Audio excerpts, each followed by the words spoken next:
I don't know if there's any black metal fans out there, but my new favorite black metal album that I recommend is by Svrm, S-V-R-M. No idea how to pronounce it. Their album Rospad. It's really good. It's got some really good black metal riffs. It's got a couple little sort of, those little acoustic breakdowns that are popular in the genre now. Little like panopticon flavor in there. But if you're a black metal fan, check it out. I like it. It's a good album right there.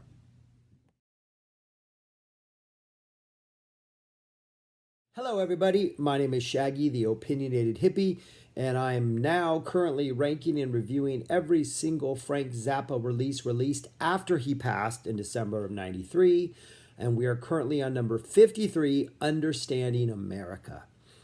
This is another compilation 2-disc set released in 2012 by the Zappa Family Trust, I believe. Yeah, I think so. I didn't really look that up. But yeah, and it's thematically material in which Frank is commenting on America. His satirical side, his social commentary side. And disc 1 of this set is probably the best of all the compilation CDs. I think it's definitely better than Have I Offended Someone, better than Zappetite, even better than Strictly Commercial. But it has one really weird song selection in it that jars me every time, but kind of works.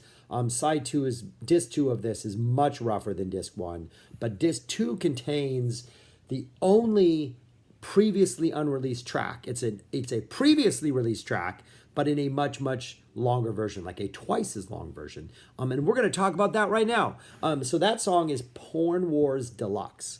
On Frank Zappa Meets the Mother of Prevention, there was a track called Porn Wars in which he took excerpts from his testimony in front of the United States Congress, in which he was testifying against what he saw as censorship coming down because of their anger over rock lyrics and their outrageous filth that they were. And so in that, there's testimony, plus there's like his testimony, other senators talking, there's Sinclair clips, there's like a little Ike Willis doing his little impersonation. There's a little jam with that. And it's kind of this great sound collage.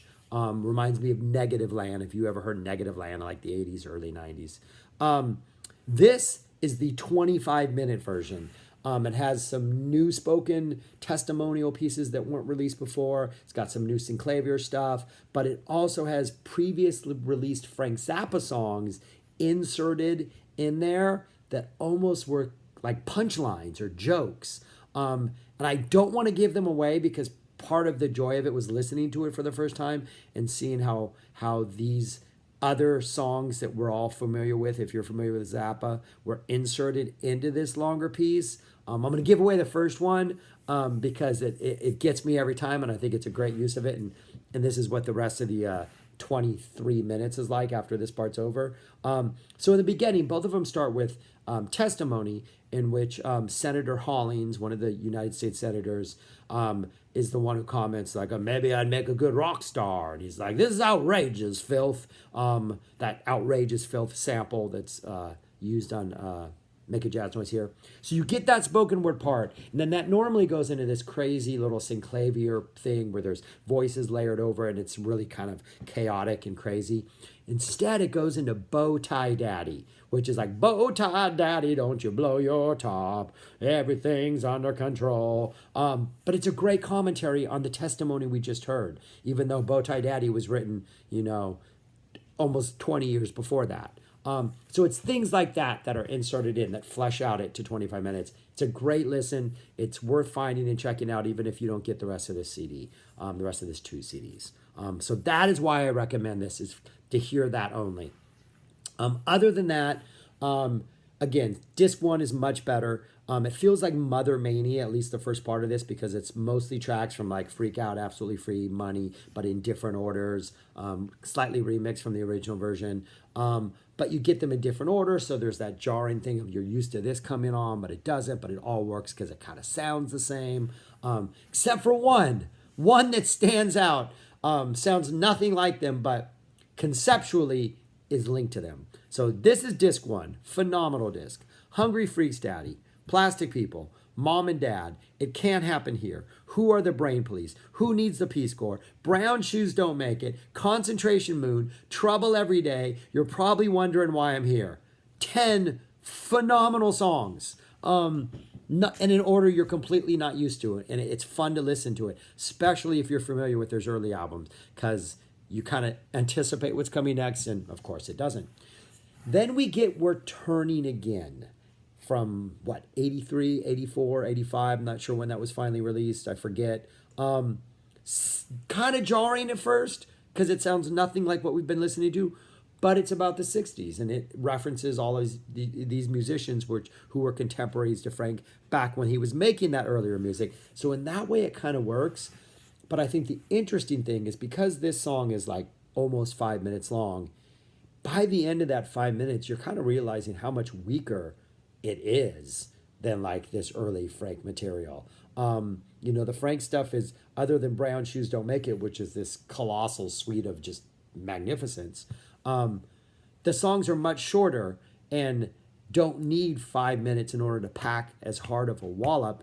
And then you get We're Turning Again, which kind of goes on for way too long and just isn't that interesting as the other stuff.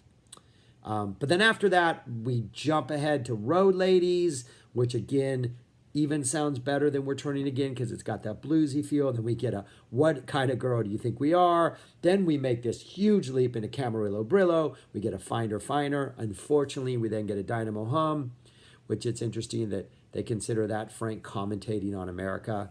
But then we get a Disco Boy, and then it closes out with a 200 Years Old from Bongo Fury, which is an odd song to close out with, I think. Anyways, that's disc one. Probably the best compilation disc Frank or Zappa Family Trust or anybody around Frank has released.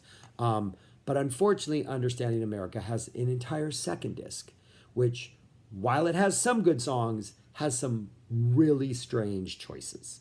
So, disc two, I'm the Slime, Be in My Video, good choice. I Don't Even Care, which I think I called the most forgettable song Frank ever recorded. And I don't even care about this song. And I don't think it really qualifies as a commentary on America, as it's like, I'm not even, it's just boring. And I don't even care about it. But then we get Can't Afford No Shoes, which is another song I just don't like. It's the reason One Size Fits All did not make my top 10. And it is the only song on here from One Size Fits All. It's Can't Afford No Shoes. So yes, it's commentary, commenting on the economy and all that stuff, but Heavenly Bank Account, kind of odd to hear that out of its like normal suite, but it kind of works. Cocaine Decisions, I think I've complained about that every other time it's popped up. Dumb All Over, again, don't need to hear another Dumb All Over. This is just the You Are What You Is version. We get Promiscuous, which is one of the worst songs Frank has ever recorded or released or written. It's rap, so it's not a good rap either. Then we get Prologue from Thingfish. Oh, I said the name. Shit. We get Prologue from that album I wasn't supposed to say the name of. Darn. Yeah. Then we get that. And then that's followed by the Central Scrutinizer, which is the prologue or intro to Joe's Garage. So back to back, we get two pieces with narration, with passable music in the background. Okay. Then we get the phenomenal Porn Wars Deluxe, which I encourage everybody to check out. Tinseltown Rebellion, another okay, entertaining song, but not one of his best. And then Jesus Thinks You're a Jerk, which is a song that has definitely grown on me over the years. But it's one of those that maybe takes a while to really hook into, but that closes the second CD, which is just a puzzling mix of music that doesn't flow well. Even if you like the songs, I don't think it flows well. But it's an interesting listen. It's weird songs you would never put back to back or put back to back. So if anything, it's a curiosity. But yeah, so those are my thoughts on Understanding America. It's compilation. It's a good way. It opens a lot more doors than the other compilations because it represents more albums. So if you're new to Frank, it's a much better place to start than the other compilation CDs I've talked about. but it does have some rough going in there. So anyways, if you like this, let me know what you think. If you check out Porn Wars Deluxe, let me know what you think, because that is, I think, a phenomenal. It's even better at 25 minutes than it was at 12. I really liked it at 12. It's better at 25. So anyways, let me know what you think. Check it out. Thanks, you all. And as I was challenged, and I got something stuck in my throat. I was challenged in a comment to come up with my own greatest hits, and I think I have that list pretty much down, so I'm going to be making a video about that soon. So even though I've been complaining about all those compilations, I'm going to tell you what would be on my compilation. Shaggy's greatest hits. Shaggy's version of Zappa's greatest hits. Yeah, that's it. All right, I'm rambling. Talk to you later, guys. Peace. Subscribe so other people can see this, all that stuff. You know, algorithms.